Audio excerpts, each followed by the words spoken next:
Ramadan. You are honored, O month of the Quran. It is Ramadan. আসসালামু আলাইকুম ওয়া রাহমাতুল্লাহি ওয়া বারাকাতুহু। প্রিয় দর্শক, আপনাদের সবাইকে স্বাগত জানাচ্ছি পবিত্র রমাদানুল মুবারকের এই বরকতময় মুহূর্তে। আজ 5ই রমাদান শুরু হলো। quranic.voice.tv থেকে রমাদানের সওয়াল জবাব অনুষ্ঠানে আপনাদের সবাইকে স্বাগত জানাচ্ছি। আমি মোহাম্মদ মনজুর এলাহি। আমরা ইসলামিক রিসার্চ একাডেমির সৌজন্যে এ অনুষ্ঠান বাংলাদেশ থেকে সম্প্রচার শুরু করেছি এবং আপনাদের কাছে আমাদের অনুরোধ থাকবে যে আমাদের অনুষ্ঠানের এই আয়োজন আপনারা দেখবেন, শেয়ার করবেন এবং আপনাদের ফিডব্যাক জানাবেন। আপনারা প্রশ্ন করবেন এবং আপনাদের রামাদান সম্পর্কে, বিশেষ করে আল কোরআন সম্পর্কে কিংবা অন্য ইসলামিক যে কোনো বিষয় সম্পর্কে জীবন ঘনিষ্ঠ যে কোনো প্রশ্ন আপনারা করতে পারেন। আমরা এই অনুষ্ঠানে আপনাদের এই প্রশ্নগুলোর জবাব দেব ইনশাআল্লাহ। আমরা প্রতিদিন বাংলাদেশ সময় 10টায় আসার চেষ্টা করছি। আজকে আমাদের প্রথম অনুষ্ঠান। আমরা পরবর্তী অনুষ্ঠানগুলো প্রতিদিন এই সময় আসার চেষ্টা করব ইনশাআল্লাহ। আমার কাছে অনেকগুলো প্রশ্ন এসেছে।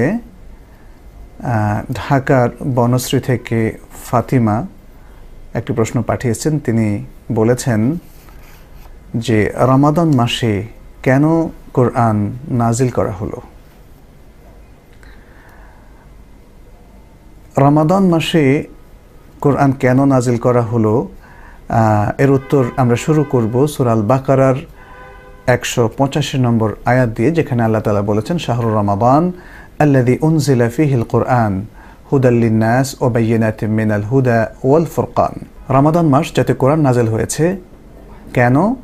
মানুষের হেদায়েতের জন্য এবং হেদায়েতের সুস্পষ্ট প্রমাণ এবং সত্য মিথ্যা এর মধ্যে পার্থক্য সূচক প্রমাণ হিসাবে।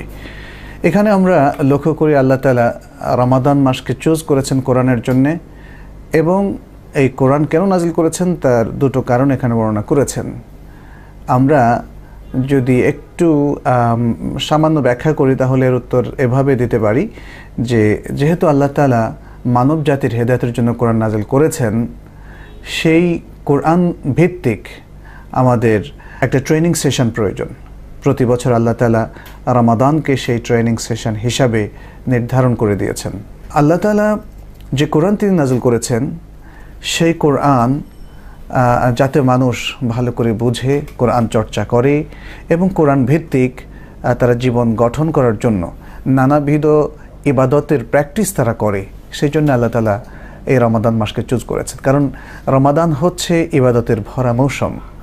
এখানে রয়েছে আল কোরআন তেলাওয়াতের বিধান, এখানে রয়েছে সিয়ামের বিধান, এখানে রয়েছে ইফতার সাহুর এর বিধান, এখানে রয়েছে পাপ বর্জনের বিধান, কিয়ামুল লাইল তথা রাতের নামাজ, গভীর রাতে মানুষ ঘুম বাদ দিয়ে আল্লাহর কাছে সালাতের মাধ্যমে নিজেদেরকে নিবেদন করে এবং এর পাশাপাশি দান খয়রাত, সাদাকা, ইতিকাফ, উমরা ইত্যাদি নানা ধরনের ইবাদতের আয়োজন আমরা লক্ষ্য করি এই রমাদান মাসে।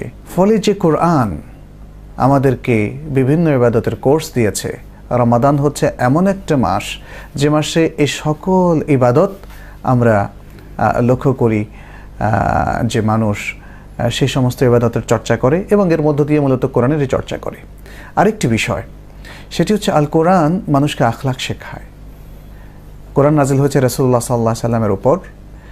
আল্লাহ তাআলা বলছেন, ইন্নাকা লাআলা খুলুকিন আযীম, নিশ্চয়ই তুমি রয়েছে মহান চরিত্রের উপর, তুমি মহান চরিত্র সম্পন্ন। এবং যেহেতু আল্লাহর নবী মহান চরিত্রবান এবং সেই নবী চরিত্র অর্জন করেছেন কিসের থেকে? কোরআন থেকে।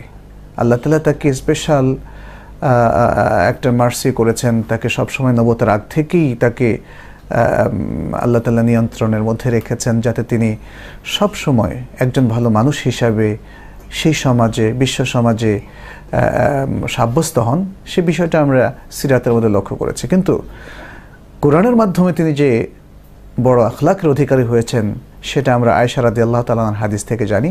তিনি বলছেন, কানা খুলুকুহু আল কোরআন, কোরআনই হচ্ছে তার আখলাক। তার মানে হচ্ছে কোরআন যিনি মেনে চলবেন তিনি সবচেয়ে আখলাকি মানুষ হবেন। আল্লাহ নবী সাল্লাল্লাহু আলাইহি সাল্লাম কোরআনের মাধ্যমেই তার আখলাককে বিশ্ববাসীর সামনে পেশ করেছেন। সেই কোরআনের সে আখলাক মানুষ রমাদান মাসের মধ্যে অর্জনের সুযোগ লাভ করবে, রমাদানের নানাবিধ ইবাদত এবং আচার অনুষ্ঠানের মধ্য দিয়ে।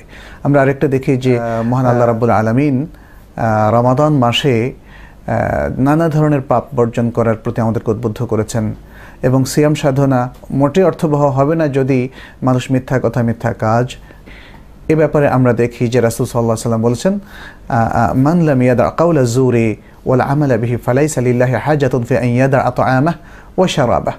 যে ব্যক্তি মিথ্যা কথা, মিথ্যা কাজ ত্যাগ করলো না, তাহলে রমাদানের সিয়াম সাধনার কোনো অর্থ, কোনো হাজাত আল্লাহর কাছে তার থাকলো না। তো সব কিছু মিলিয়ে আমরা সংক্ষেপে বলবো যে আসলে ভালো মানুষ হওয়ার জন্যে, সহি আকীদা অর্জন করার জন্যে, আখলাককে শুদ্ধ করার জন্যে, আমলকে পরিশুদ্ধ করার জন্যে, মানুষের জীবন এবং সমাজকে পরিশুদ্ধ করার জন্য কোরআন নাজিল হয়েছে এবং রমাদানের সিয়াম সাধনার মধ্য দিয়ে সেই সকল কাজের চর্চা আল্লাহ তাআলা করার একটা সুন্দর ভরা মৌসুম দিয়েছেন এই রমাদান মাসে। ফলে রমাদান এবং সিয়ামের সাথে, রমাদান এবং কোরআনের সাথে এই বিশেষ সম্পর্ক আল্লাহ তাআলা দিয়ে দিয়েছেন বলেই রমাদান মাসে কোরআন নাজিল করা হয়েছে। আরেকটি প্রশ্ন আমাদের কাছে এসেছে, সেটি হচ্ছে মামুন মোহাম্মদপুর থেকে পাঠিয়েছেন। আমরা আমাদের শ্রোতা ভাই বোনেরা যারা লাইভ এই অনুষ্ঠান দেখছেন তাদের কাছে অনুরোধ থাকবে যে তারাও আমাদের কাছে প্রশ্ন পাঠাতে পারেন ইমেইলে, সরাসরি প্রশ্ন আমাদের কাছে পাঠাতে পারেন। আপনাদেরকে একটা নাম্বার দেওয়া হয়েছে, সে নাম্বারটা আপনাদেরকে লিখে পাঠানো হচ্ছে, সেই নাম্বারে আপনারা সরাসরি প্রশ্ন দিতে পারেন। যে প্রশ্নটি এখন আমাদের কাছে এসেছে, আমরা বলেছি মোহাম্মদপুর থেকে এসেছে, এটি হলো রমাদান মাসে কেন কোরআন নাজিল করা হলো? কেউ রোজা রেখে গীবত ও মিথ্যা বললে কি রোজা ভেঙে যাবে? সিয়ামের মধ্যে সকল প্রকার পাপ বর্জন করার কথা বলা হয়েছে। বাহ্যিকভাবে যদি কেউ পানাহার থেকে নিজেকে বিরত রাখে এবং বিবাহিত ব্যক্তি দাম্পত্য সম্পর্ক স্থাপন থেকে বিরত রাখে, তাহলে তার বাহ্যিক সিয়ামটা হয়ে যাবে। এখন কেউ যদি মিথ্যা কথা বলে অথবা গীবত করে, তাহলে তার সেই বাহ্যিক সিয়ামটা ভঙ্গ হবে না, কারণ এই সিয়ামটা ভঙ্গ হবে যদি সে পান করে, অথবা যদি সে খায়, অথবা যদি সে রমাদানের দিনে দাম্পত্য সম্পর্ক স্থাপন করে। কিন্তু গীবত করলে সরাসরি এই সিয়ামটা ভঙ্গ হবে না, অথবা মিথ্যা কথা বললে, অথবা চগলখড়ি করলে, অথবা কোনো পাপ কাজ করলে, কিন্তু তার সিয়ামের মূল স্পিরিটটা নষ্ট হয়ে যাবে। তার সিয়ামটা অর্থহীন সিয়ামে পরিণত হবে যদি কেউ সিয়াম পালন করে, রোজা পালন করে একই সময়ে দিনের বেলায় তিনি গীবত করছেন, পরচর্চা করছেন, দুর্নীতি করছেন, মিথ্যা কথা বলছেন। অতএব আমরা কথা বলবো যে সরাসরি রোজা না ভাঙলেও রোজা যেহেতু অর্থহীন হয়ে যাবে, অতএব আমাদেরকে এই রোজাটা যাতে আল্লাহর কাছে গ্রহণযোগ্য হয়, আল্লাহর কাছে পুরস্কৃত হওয়ার মতো মানে আমরা উন্নীত করতে পারি, সেজন্য যাবতীয় পাপাচার, গীবত, পরচর্চা এগুলো আমাদের ত্যাগ করতে হবে। আরেকটি প্রশ্ন এসেছে আমাদের কাছে, সেটি হচ্ছে সিয়াম ও কোরআনের শাফাত কেমন হবে? এটি মুসনাদ ইমাম আহমদ এবং সুনানের কোনো গ্রন্থে যে হাদিসটি এসেছে, মানে এই প্রশ্নের উত্তর আমরা সেখান থেকে সরাসরি পেতে পারি। যেমন হাদিসে এসেছে, রাসূল সাল্লাল্লাহু আলাইহি ওয়াসাল্লাম বলেছেন, কোরআনু ওয়া সিয়ামু ইউশাফাআন, কোরআন এবং সিয়াম এ দুটোকে শাফাত করার অনুমতি দেওয়া হবে। ইয়াকুল সিয়াম, সিয়াম বলবে, আনা মানাতুহু মিনাল আকলি ওয়া শুরবি ওয়া শাহওয়াত, আমি এই ব্যক্তিকে, রোজাদার ব্যক্তিকে পানাহার থেকে এবং তার কামনা বাসনা চারিতার্থ করা থেকে আমি তাকে নিষেধ করেছি। ফাশাফি'নি ফি, তিনি মানে সিয়াম আল্লাহকে বলবে মানে এমনভাবে যেন তারও হয়তো প্রাণ আছে। এগুলো প্রত্যেক আমল কিয়ামতের দিন যে এই রূপে আবর্তিত হবে সেটি কোরআনে বলা হয়েছে। তো এখানে সিয়াম বলবে যে হে আল্লাহ, তুমি আমাকে এই রোজাদার যে সিয়াম পালন করেছে তার ব্যাপারে শাফাত করার অনুমতি দাও। কোরআন বলবে মানাতুহু আন-নাওমা বিল-লাইল, আমি তাকে রাতের বেলা ঘুমাতে নিষেধ করেছি। ফাশাফি'নি ফি, অতএব আমাকে তার ব্যাপারে শাফাত করার অনুমতি দাও। ফায়ুশাফাআন, তাদের উভয়কে অনুমতি দেওয়া হবে। তাহলে কোরআন এবং সিয়ামের শাফাত হবে ডিরেক্টলি। রোজাদার ব্যক্তি তিনি সহজেই সিয়ামের শাফাত লাভ করবেন এবং কোরআন শাফাত লাভ করবেন, যেহেতু তিনি এই রমাদান মাসে সিয়াম পালন করেছেন এবং কোরআন অধ্যয়নের মধ্যে বিরাট সময় ব্যয় করেছেন। কোরআন অধ্যয়ন, কোরআন বুঝা, যেভাবে আমাদের রাসূল সাল্লাল্লাহু আলাইহি সাল্লাম করেছিলেন, যখন জিবরিল তার সাথে সাক্ষাৎ করত, তিনি এবং জিবরিল দুজনে মিলে কোরআন তেলাওয়াত করতেন, কোরআন অধ্যয়ন করতেন। আরও প্রশ্ন আমাদের কাছে আছে, যিনি রমাদান মাসের সিয়াম পালন করবেন তার পাপ মোচনের কথা আমরা শুনেছি, সেই পাপ কিভাবে মোচন হবে? এ প্রসঙ্গে আমরা একাধিক হাদিস পাই বুখারী এবং মুসলিমের মধ্যে। রাসূলুল্লাহ সাল্লাল্লাহু আলাইহি ওয়াসাল্লাম বলেছেন, মান সামা রমাদানা ঈমানান ওয়া ইহতিসাবান গুফিরা লাহু মা তাকাদ্দামা মিন যামবি। যে ব্যক্তি ঈমানের সাথে এবং সওয়াবের আশায় রমাদান মাসের সিয়াম পালন করবে, তার সকল পাপ ক্ষমা করে দেওয়া হবে। আরেকটি হাদিসের মধ্যে বুখারী মুসলিমেরই আবু হুরায়রা রাদিয়াল্লাহু তাআলা বর্ণনা করেছেন, রাসূলুল্লাহ সাল্লাল্লাহু আলাইহি ওয়াসাল্লাম বলেছেন, মান কামা রমাদানা ঈমানান ওয়া ইহতিসাবান গুফিরা লাহু মা তাকাদ্দামা মিন যামবি। যে ব্যক্তি রমাদান মাসে কিয়ামুল লাইল করবে ঈমানের সাথে এবং সওয়াবের আশায়, তার পূর্ববর্তী সকল পাপ ক্ষমা করে দেওয়া হবে। এবং আরেকটি হাদিস, একই ক্যাটাগরির আরেকটি হাদিসে রাসূলুল্লাহ সাল্লাল্লাহু আলাইহি ওয়াসাল্লাম বলেছেন, এটি বুখারী মুসলিমের মধ্যে এসেছে আবু হুরায়রার বর্ণনায়, সেটি হচ্ছে, মান কামা লাইলাতুল কদর ঈমানান ওয়া ইহতিসাবান গুফিরা লাহু মা তাকাদ্দামা মিন যামবি। যে ব্যক্তি ঈমানের সাথে এবং সওয়াবের আশায় লাইলাতুল কদর এর রাতে কিয়াম করবে, কিয়ামুল লাইল করবে, সালাত আদায় করবে, তার পূর্ববর্তী সকল পাপ ক্ষমা করে দেওয়া হবে। তাহলে রমাদানের পুরো সময়টাই তিনি সিয়াম পালন করুন অথবা রাত জেগে সালাত আদায় করুন, কিয়ামুল লাইল আদায় করুন, তাহলে এই কাজগুলো তার মাগফিরাতের, তার পাপ মোচনের কারণ হয়ে যাবে। এটা সারাটি মাস, এটি কিন্তু প্রথম 10 দিন বা মাঝখানের 10 দিন নয়, যেভাবে অনেকে ভাগ করেছেন একটা দাঈফ হাদিস, দুর্বল হাদিসের ভিত্তিতে। এখন কি পাপ তার ক্ষমা হবে, এটি হচ্ছে একটা প্রশ্ন। এই হচ্ছে যে বড় বড় যে পাপগুলো মানুষ করে থাকে, যেগুলো থেকে তার তওবা প্রয়োজন, সে পাপ ছাড়া আর যে পাপগুলো আছে সেগুলো তার এই সিয়াম সাধনা এবং কিয়ামুল লাইল আদায়ের মাধ্যমে তার মোচন হয়ে যাবে। এবং এরকম হাদিস আমরা আরও দেখি, যেখানে বলা হয়েছে 5 ওয়াক্ত সালাত আদায় করলে মাঝখানে যে পাপগুলো হয় ক্ষমা হয়ে যায়। এক রমাদান থেকে আরেক রমাদান, মাঝখানে যে পাপগুলো হয় সিয়াম সাধনার মাধ্যমে সেটা ক্ষমা হয়ে যায়। এক উমরা থেকে আরেক উমরা, মাঝখানের পাপগুলো ক্ষমা হয়ে যায়। তো এখানে হচ্ছে সেই সমস্ত পাপ যেগুলো বড় নয়, যেগুলোর জন্য তওবা শর্ত, সেগুলো নয়, অন্য সকল পাপ ক্ষমা হয়ে যায়। তাহলে সিয়াম আমাদের জন্য একটা বিশাল সুযোগ নিয়ে এসছে, যেই সুযোগটা যদি আমরা অ্যাভেল করি তাহলে আমরা পাপ মুক্ত হতে পারি। একজন মানুষের জীবনে, একজন মুসলিমের জীবনে, একজন মুমিনের জীবনে এর চাইতে গুরুত্বপূর্ণ আর কিছু হতে পারে না। আরেকটি প্রশ্ন আমাদের কাছে এসেছে, প্রশ্নটি হচ্ছে, সাহারি যদি কেউ মধ্যরাতের পরে করেন তাহলে সেটা শুদ্ধ হবে কিনা? সাহারি মধ্যরাতের পরে করলে কোনো অসুবিধা নেই, তবে সাহারির ক্ষেত্রে, যেটাকে আরবিতে সাহুর বলা হয়, মূলত সাহার অথবা সাহুর, বাংলায় যদিও আমরা সেহরি বলি, শব্দটার আরবি উচ্চারণ হচ্ছে সাহুর। এই সাহুর যদি কেউ মধ্যরাতের পরে তিনি নেন, অর্থাৎ পানাহার করেন, তাহলে কোনো অসুবিধা নেই। যদি তিনি দেরি করেন, সেটাই হচ্ছে সুন্নাহ। এখানে আমরা আনাস ইবনে মালিক রাদিয়াল্লাহু তাআলা আনহুর একটা হাদিস পাই, মুসলিম শরীফের মধ্যে হাদিসটি এসেছে, যে তিনি বলেছেন যে যায়েদ ইবনে সাবিত রাদিয়াল্লাহু তাআলা আনহু একবার বললেন, তাসাহারনা মা রাসূলিল্লাহি সাল্লাল্লাহু আলাইহি ওয়াসাল্লাম, আমরা রাসূলুল্লাহ সাল্লাল্লাহু আলাইহি ওয়াসাল্লামের সাথে সেহরি খেলাম। তখন যায়েদ জিজ্ঞেস করলেন যে কাম কানা বাইনা আস-সুহুর ওয়া বাইনা আস-সালাহ। তিনি বললেন যে আমরা রাসূল সাল্লাল্লাহু আলাইহি ওয়াসাল্লামের সাথে সেহরি করলাম। রাসূল সাল্লাল্লাহু আলাইহি ওয়াসাল্লাম অবভিয়াসলি সেহরির পরে তিনি যখন ফজর ওয়াক্ত হলো, তিনি ফজর ওয়াক্তের দিকে ফজরের সালাত আদায় করার জন্য গেলেন। আনাস যায়েদকে প্রশ্ন করেছেন যে কতটুকু ব্যবধান ছিল সেহরি শেষ করা এবং ফজর সালাতের মধ্যে। তখন যায়েদ ইবনে সাবিত রাদিয়াল্লাহু তাআলা আনহু তিনি বললেন, কদরু 50 আয়াহ, 50 আয়াত পরিমাণ, 50 আয়াত পরিমাণ। তার মানে হচ্ছে যে 50 আয়াত পড়তে, মিডিয়াম ক্যাটাগরির 50 আয়াত পড়তে যে পরিমাণ সময় লাগে, এটি হতে পারে 20 মিনিট থেকে আরম্ভ করে 30 মিনিট পর্যন্ত, 20 থেকে 30 মিনিট। এই পরিমাণ সময় রাসূল সাল্লাল্লাহু আলাইহি সাল্লাম মানে হাতে রেখে সেহরি শেষ করতেন। অতএব আমরা বলবো যে এটি হচ্ছে রাসূল সাল্লাল্লাহু আলাইহি ওয়াসাল্লামের সুন্নাহ যে সেহরি একটু দেরি করে করা, ফজরের অল্প কিছু সময় আগে সেহরি শেষ করা, এটা হচ্ছে সুন্নাহ। কিন্তু কেউ যদি তার আগে শেষ করেন তাহলে তার সেহরি হতে কোনো অসুবিধা নেই।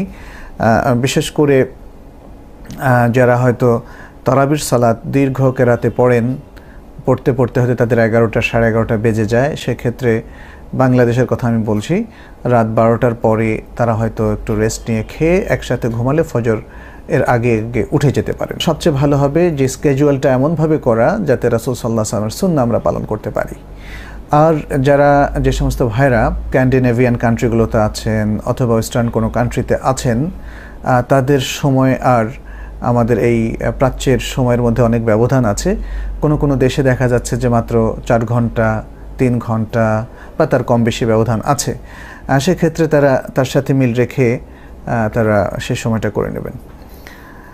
আরেকটি প্রশ্ন আমরা করতে চাই, যেটা আমাদের কাছে এখান থেকে এসেছে অনেকগুলো প্রশ্নের মধ্যে। রমাদানের দিনে যদি ভুলে স্বামী এবং স্ত্রী তাদের দাম্পত্য সম্পর্ক স্থাপন করেন তাহলে তাদের সিয়ামের কাজা কী করে হবে? এ প্রসঙ্গে সহিহ মুসলিমের যে হাদিসটি এসেছে সেটি তার উত্তর, এই প্রশ্নের উত্তর, যে রাসূল সাল্লাল্লাহু আলাইহি সাল্লাম এর কাছে এক বেদুইন এসে বলল, হালাকতু, আমি ধ্বংস হয়ে গিয়েছি। তখন রাসূল সাল্লাল্লাহু আলাইহি সাল্লাম জিজ্ঞেস করলেন, কি হয়েছে তোমার? তিনি বললেন যে ওয়াকাতু আলা ইমরাআতি ফি নাহারি রমাদান, আমি দিনের বেলা আমার স্ত্রীর সাথে মেলামেশা করেছি। তখন রাসূলুল্লাহ সাল্লাল্লাহু আলাইহি সাল্লাম তাকে বললেন যে তুমি একজন গোলাম আজাদ করো। তারপরে সে বলল যে আমার সে সামর্থ্য নাই। তখন তাকে বলা হলো যে তুমি 60 জন মিসকিনকে খাওয়াও। সে বলল আমার সে সামর্থ্য নাই।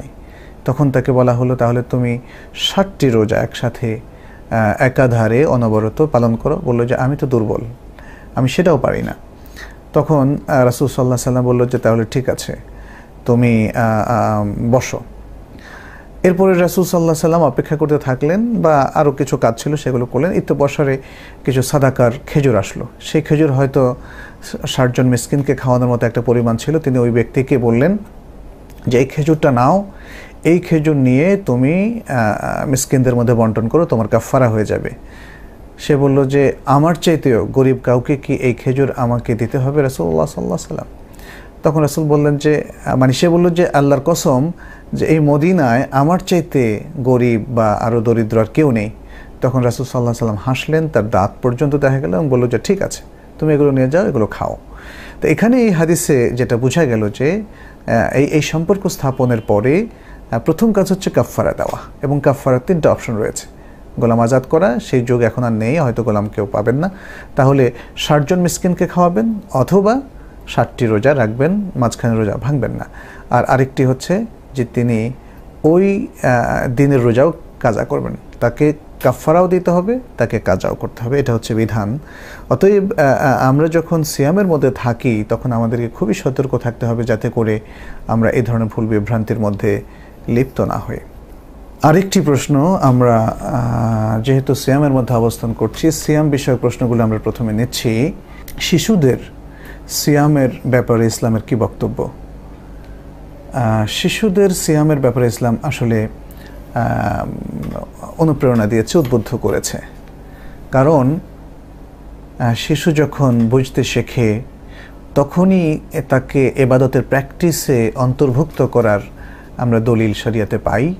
যেমন রাসূল সাল্লাল্লাহু আলাইহি সাল্লাম বলেছেন সালাতের ব্যাপারে, মুরু আবনাআকুম বিসসালাতি ওয়া হুম আবনাউ সাবঈন, তোমরা তোমাদের সন্তানদেরকে সালাত আদায়ের নির্দেশ দাও যখন তাদের বয়স হবে 7। ওয়াদরিবুহুম আলাইহা ওয়া হুম আবনাউ আশরিন, এবং তাদেরকে প্রহার করো, মৃদু প্রহার করো অর্থাৎ প্রেসার দাও যখন তাদের বয়স হবে 10। অফারিকু ফিল মাদাজি' বাইনাহুম, যে তাদের মধ্যে পরস্পর শয্যা আলাদা করে দাও যখন তারা 10 হয়ে যাবে, কারণ তারা তখন অনেক বুঝতে শিখবে এবং তারা ম্যাচিউরিটি বা বালেগ হওয়ার খুব কাছাকাছি চলে যাবে।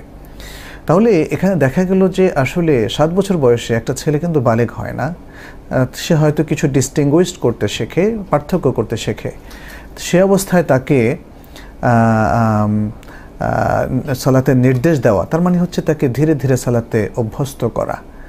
এবং 10 বছর বয়সে অনেকে তখনও বালেগ হয় না, ম্যাচিউরড হয় না, অর্থাৎ তার উপর ফরজ হয়তো হয় না, কিন্তু তখনও তাকে একটু প্রেশার দেওয়া, অর্থাৎ বাই ডিগ্রিজ একটা ইবাদতের মধ্যে তাকে অভ্যস্ত করে তোলার যে প্রক্রিয়া, সেটা কিন্তু শুধু সালাতের মধ্যে সীমাবদ্ধ নয়, সেটা সিয়ামের ক্ষেত্রেও। এই জন্য আমরা দেখি সাহাবায়ে কেরাম তাদের ছোট ছোট সন্তানদেরকে সিয়াম পালনের নির্দেশ দিতেন, তাদেরকে উদ্বুদ্ধ করতেন, যদি না সেটা তাদের জন্য খুব কষ্ট হতো। বরং আরেকটি জিনিস দেখা যায় যে যখন বাচ্চারা কান্নাকাটি শুরু করতো খিদায়, অথবা তাদের কাছে কষ্ট হচ্ছে জন্য তাদেরকে খেলনা দিতেন, ওই খেলনা নিয়ে তারা খেলতে খেলতে হয়তো খিদার কথা ভুলে যেত, ইত্যবসরে ইফতার সময় হয়ে যেত। অতএব আমরা বলবো যে আমাদের যে সমস্ত ভাই বোনদের ফ্যামিলিতে ছোট শিশু আছে, তাদেরকে ধীরে ধীরে সিয়ামে অভ্যস্ত করবেন। যখন তারা বুঝতে শেখে, 6, 7, 8 বছর বয়স হয়, যদি 10-11 বছর হয়, তখন তারা বালেগ হওয়ার আরও কাছাকাছি হবে। অতএব তাদের এই সিয়ামে অভ্যস্ত করার বিষয়টির প্রতি আমাদের গুরুত্ব দেওয়া উচিত। একজন ডাক্তারকে, মুসলিম ডাক্তার, তাকে আমরা দেখেছি, তিনি এইভাবে রেকমেন্ড করেছেন যে ছোট একটা বাচ্চা 6 বা 7, সে প্রথম বছরে 1টা রোজা রাখবে, পরের বছরে 2টো রাখবে, তারপরের বছরে 5টা রাখবে, এবং তারপরে 10টা।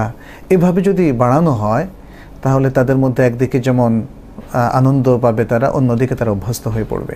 এবং এটাই আসলে ইসলাম আমাদেরকে বলছে, যে যাতে করে যে সাহাবাদের সিরা থেকে, সাহাবাদের প্র্যাকটিস থেকে আমরা এটাই জানি।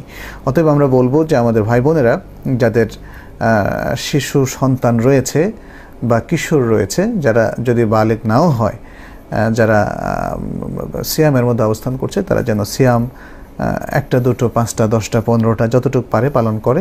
যখন তারা বালেগ হবে তখন যেন একটা সিয়ামও তাদের মিস না হয়, কারণ বালেগ হওয়ার পরে তাদের উপর ফরজ হয়ে যাবে এবং সে সময় তারা একটা সিয়ামও কাজা করার কোনো অনুমতি তাদের থাকবে না।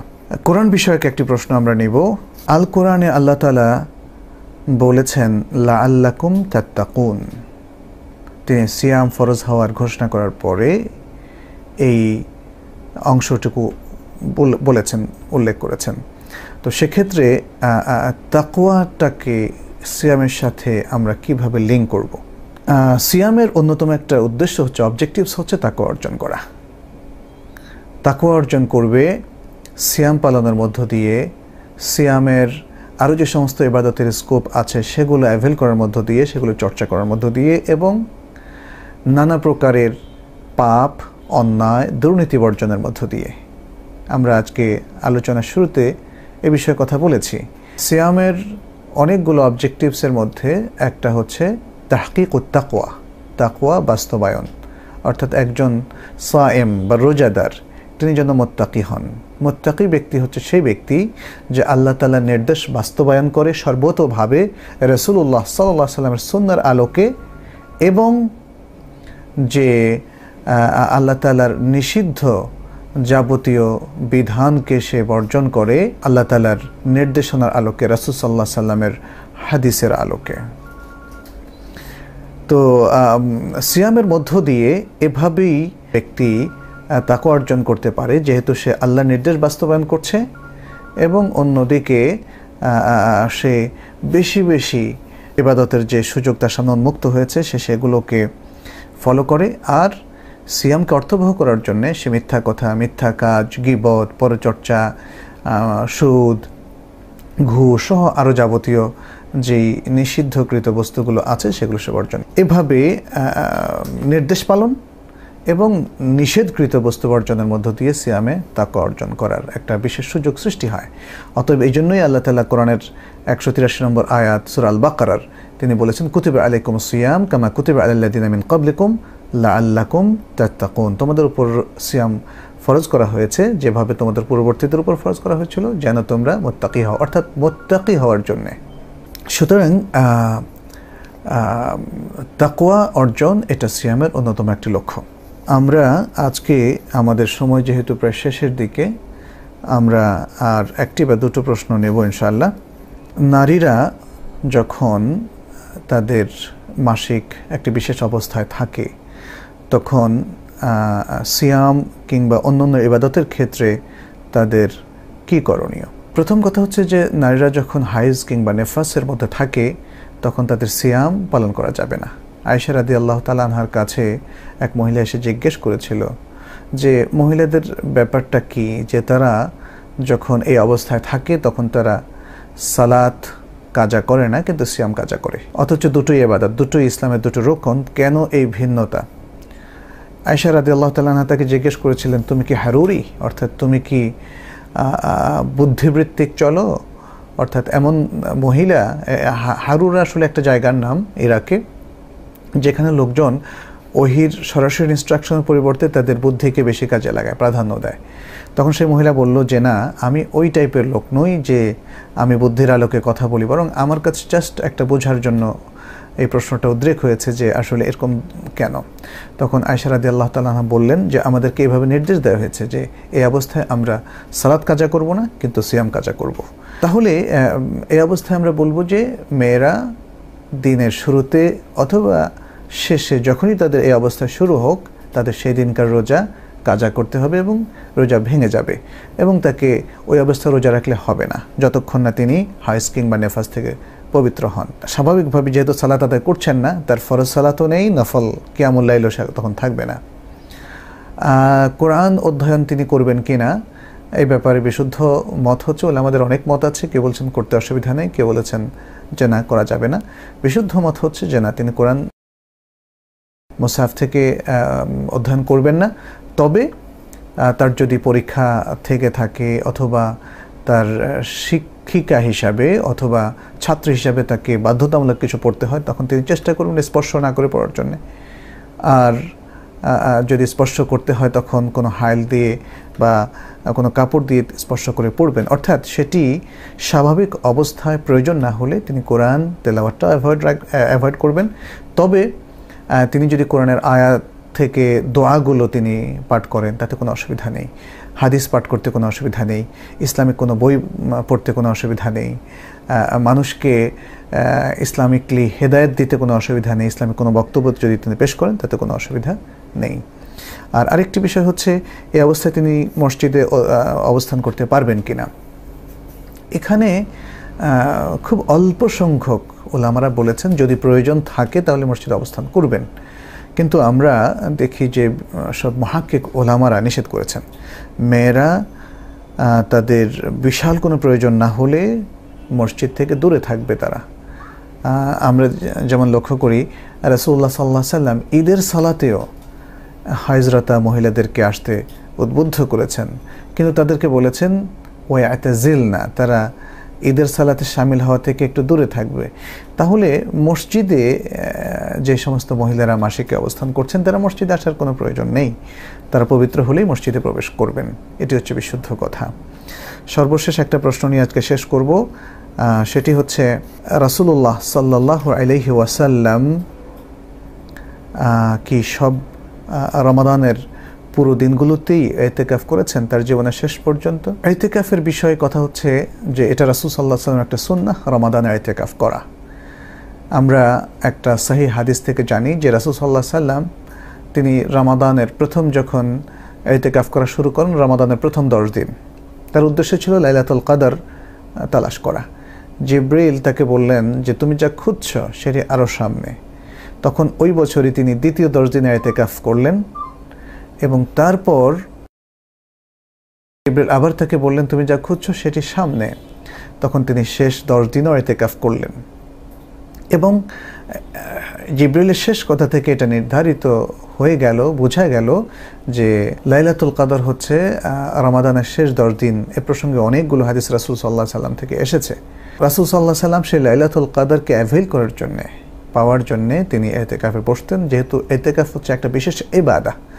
যখন মানুষ দুনিয়ার আর সমস্ত কর্মকাণ্ড বাদ দিয়ে শুধু আল্লাহমুখী হয়, আল্লাহর ইবাদত করে, আল্লাহর কালাম তেলাওয়াত করে, আল্লাহর যিকিরে মশগুল হয়, আল্লাহর সাথে সালাতের মাধ্যমে, কিয়ামুল লাইলের মাধ্যমে, অন্যান্য সালাতের মাধ্যমে বিশেষ যোগসূত্র স্থাপন করে। ফলে সে ইতিকাফ রাসূল সাল্লাল্লাহু আলাইহি সাল্লাম লাইলাতুল কদর এর রাতে যেন মানে তার সেই রাতটি যেন তার কাছ থেকে মিস না হয়, তিনি ইতিকাফে বসতেন এবং এটা ছিল তার স্ত্রীদেরও সুন্নাহ। অনেক সাহাবারা রাসূল সাল্লাল্লাহু আলাইহি ওয়াসাল্লামের সাথে ইতিকাফে বসতেন।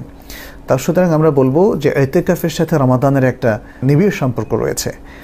রমাদান আসলেই মুসলিম তরুণ, বৃদ্ধ বা পৌর সকলেরই উচিত চেষ্টা করা যে তারা যেন ইতিকাফে বসতে পারে। সেই জন্য অফিস থেকে ছুটি নেবে বা অন্যান্য কাজ থেকে নিজেদেরকে অবসর করে নেবে। আমরা আজকে সামাজিক প্রেক্ষাপটে দেখি যে অনেকেই শেষ 10 দিনে মার্কেটিং কিংবা বাজারে যাওয়া, পোশাক আশাক কেনা ইত্যাদি নানা দুনিয়াবী কাজে ব্যস্ত হয়ে পড়েন।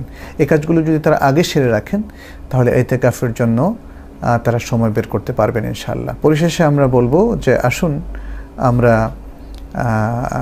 সকলেই চেষ্টা করি রমাদানের মহান যে সুযোগ আল্লাহ তাআলা আমাদেরকে দিয়েছেন তা থেকে উপকৃত হতে, বেনিফিট নিতে। আমাদের দর্শকদের উদ্দেশ্যে আমরা আরও বলবো যে QuranicVoice.tv এখন থেকে এই রমাদান মাসে প্রতিদিন এই সময়ে আপনাদের কাছে হাজির হবে রমাদানের সওয়াল জবাব নিয়ে। আমি মোহাম্মদ মনজুর এলাহি আপনাদের সাথে থাকব এবং অল্টারনেটিভলি আরেকদিন আপনাদের কাছে আসবে আরেকজন বিশিষ্ট আলেমে দ্বীন এবং কোরআন গবেষক প্রফেসর মুফতি কাজী মোহাম্মদ ইব্রাহিম। আমরা অল্টারনেটিভলি আসতে থাকবো আপনাদের কাছে এবং জয়েন্টলিও যদি সুযোগ হয় কখনো কখনো আসবো আমরা ইনশাআল্লাহ। আমরা আশা করব যে আপনারা আমাদের অনুষ্ঠান দেখবেন, আপনাদের প্রশ্ন পাঠাবেন এবং যেহেতু আমাদের এই ধরনের প্রচেষ্টায় প্রথম শুরু হলো, আমরা ইনশাআল্লাহ আরও স্কোপ যাতে আপনাদের জন্য তৈরি করা যায়, সরাসরি প্রশ্ন করা যায়, সেগুলোর সুযোগ আমরা তৈরি করব ইনশাআল্লাহ। আপনাদের কাছে আমাদের চাওয়া হলো যে আপনারা আমাদের জন্য দোয়া করবেন, আল্লাহ যেন আমাদেরকে সুস্থ রাখেন এবং আপনাদের সাথে সরাসরি লাইভ প্রোগ্রামে আসার তৌফিক দান করেন। এবং আল্লাহর কাছে আমরা দোয়া করছি তিনি যেন আমাদের মুসলিম উম্মাহকে এই রমাদান মাস থেকে শিক্ষা নেওয়ার তৌফিক দান করেন, অধঃপতন থেকে আমাদেরকে উদ্ধার করেন এবং আমাদেরকে কোরআনিক নলেজ অর্জন করার তৌফিক দান করেন, কোরআন ভিত্তিক জীবনযাপন করার তৌফিক দান করেন। এতটুকু বলে আজকের মতো আমাদের এই আলোচনা অনুষ্ঠান, প্রশ্ন উত্তর অনুষ্ঠান এখানে শেষ করছি। আল্লাহ হাফেজ। আসসালামু আলাইকুম ওয়া রাহমাতুল্লাহি ওয়া বারাকাতুহু। You are honored, O month of the Quran. It is Ramadan.